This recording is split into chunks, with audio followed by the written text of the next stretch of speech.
ଆମେ ବର୍ତ୍ତମାନ ଯାତ୍ରା ଷ୍ଟାର୍ଟ କରିବା। ଆଉ ମୁଁ ଘରୁ ଥଣ୍ଡା ପାଣି ଟିକେ ଧରି ଆସିଛି, ପ୍ରଥମ ପିଇଦେବା।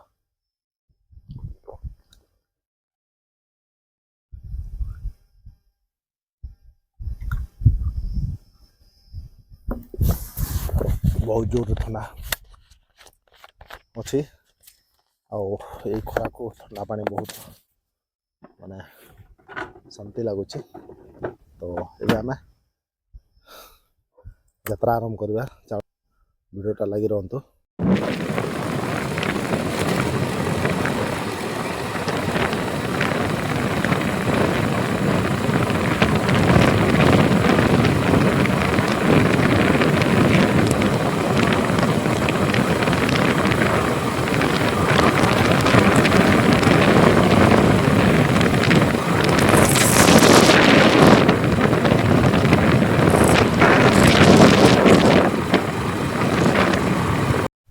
ହାଏ ସାଙ୍ଗମାନେ, କେମିତି ଅଛନ୍ତି?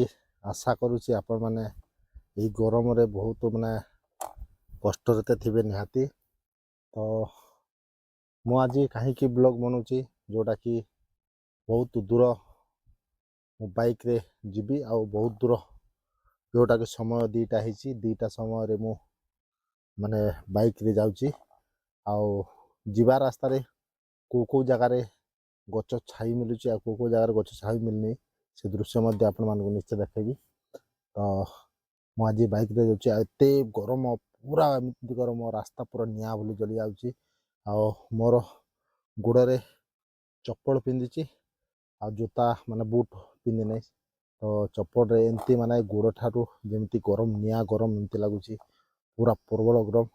ତ ମୁଁ ଏ ଟୁୱାଲଟେ ଧରିଛି, ଯେଉଁଟାକି ନାକରେ ଗରମ ପବନ ବେଶୀ ନ ବାଜୁ ବୋଲି, କାହିଁକିନା ନିହାତି।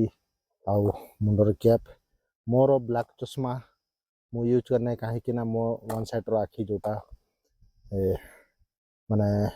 ଦିଶୁ ନାହିଁ, ସେଥିପାଇଁ ହ୍ୱାଇଟ୍ ଗ୍ଲାସ୍ ଲଗାଉଛି। ଆଉ ହ୍ୱାଇଟ୍ ଗ୍ଲାସ୍ ମଧ୍ୟ ଆଖି ପାଇଁ କିଛି ସହଯୋଗ କରୁଛି। ତ ଫ୍ରେଣ୍ଡସ୍, ନିହାତି ଆମେ ଆପଣଙ୍କୁ ଏଇ ଭିଡ଼ିଓ ମାଧ୍ୟମରେ ଗୋଟେ ସୂଚନା ଦେବାକୁ ଚାହୁଁଛି, ଯେଉଁଟାକି ଖରାରେ ଆପଣମାନେ ବାହାରକୁ ଯାଉଛନ୍ତି, ନିଶ୍ଚୟ ମିଡ଼ିଆ ମାଧ୍ୟମରେ ନିଶ୍ଚୟ କେଉଁ ନ୍ୟୁଜ୍ ସାହାଯ୍ୟରେ ମଧ୍ୟ ଶୁଣିଥିବେ, କି କେଉଁ ଟିଭି ମାଧ୍ୟମରେ କେମିତି ନ୍ୟୁଜ୍ କିମ୍ବା ଅନ୍ୟ ପ୍ରକାର ଇଏରେ ଆଡ଼ଭର୍ଟାଇଜ୍ ମାଧ୍ୟମରେ ମଧ୍ୟ ଦେଖିଥିବେ। ତ ଏ ଖରାରେ ନିହାତି ପାଣି ବୋତଲ, ଆଉ ମୁଣ୍ଡରେ କ୍ୟାପ୍, ଦେଖୁଥିବେ ମୁଁ ପାଣି ବୋତଲଟା ଧରିଛି, ଆଉ ମୁଣ୍ଡରେ କ୍ୟାପ୍, ଆଉ ଧଳା ଟାୱାଲ, ଧଳା ପ୍ୟାଣ୍ଟ, ଧଳା ସାର୍ଟ ପିନ୍ଧିବାର କଥା, କାହିଁକିନା ଖରା ରିଫ୍ଲେକ୍ସନ୍ଟା ତ କମ୍ ପଡ଼ିଥାଏ। ତ ମୋର ଯେଉଁ ଧଳା ସାର୍ଟ ଥିଲା ସେଇଟା ସଫା କରାଯାଇଥିଲା, ସେଥିପାଇଁ ମୁଁ ସେଇଟା ପିନ୍ଧିନି। ତ ନିହାତି ପାଣି ଆଉ କ୍ୟାପ୍ ଆଉ ଏ ଟାୱେଲ୍ଟା ନିହାତି ଦେବା କଥା, ଆଉ ଚଷମା ନିହାତି ୟୁଜ୍ କରିବା କଥା। ତ ଆପଣମାନେ ନିଶ୍ଚୟ ସେମିତି ୟୁଜ୍ କରି ଯାଆନ୍ତୁ, କାହିଁକିନା କିଛି ସେଫ୍ଟି ରହିବ, ଜୀବନ ବହୁତ ମୂଲ୍ୟବାନ ଜିନିଷ।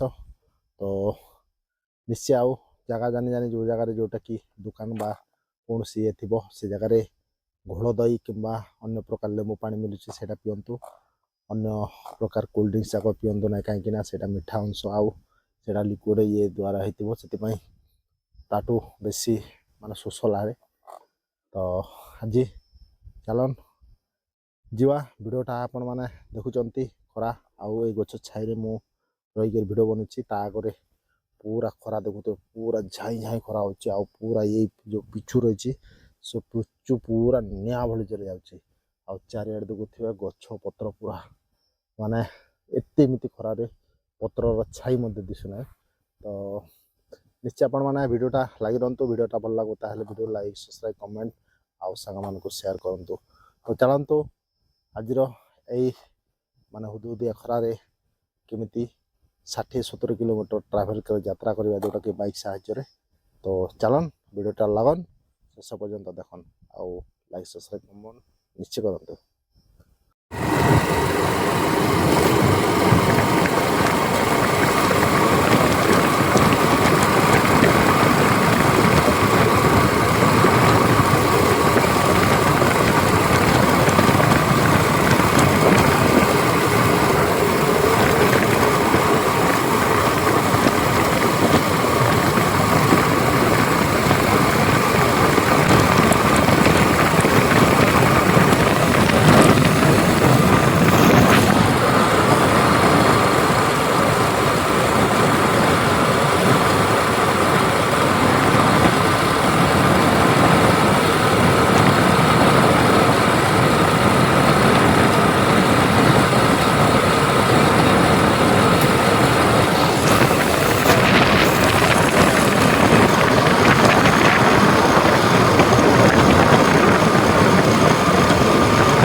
ଆମେ ବର୍ତ୍ତମାନ ଯାତ୍ରା ଷ୍ଟାର୍ଟ କରିବା।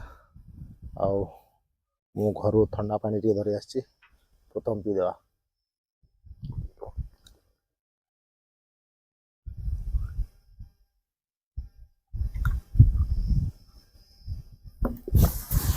ବହୁତ ଜୋରରେ ଥଣ୍ଡା ଅଛି, ଆଉ ଏଇ ଖରାକୁ ଥଣ୍ଡା ପାଣି ବହୁତ ମାନେ ଶାନ୍ତି ଲାଗୁଛି।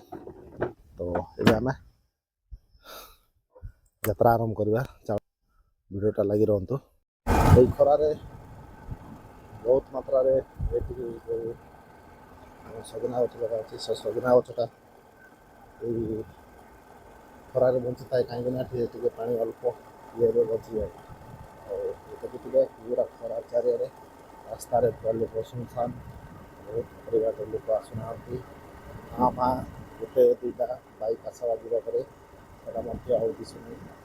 ଆଉ ମୁଁ ଏମିତି ଖରାରେ ପ୍ରବଳ ଖରାରେ ବାଇକ୍ ଚଲେଇ ଯାଉଛି।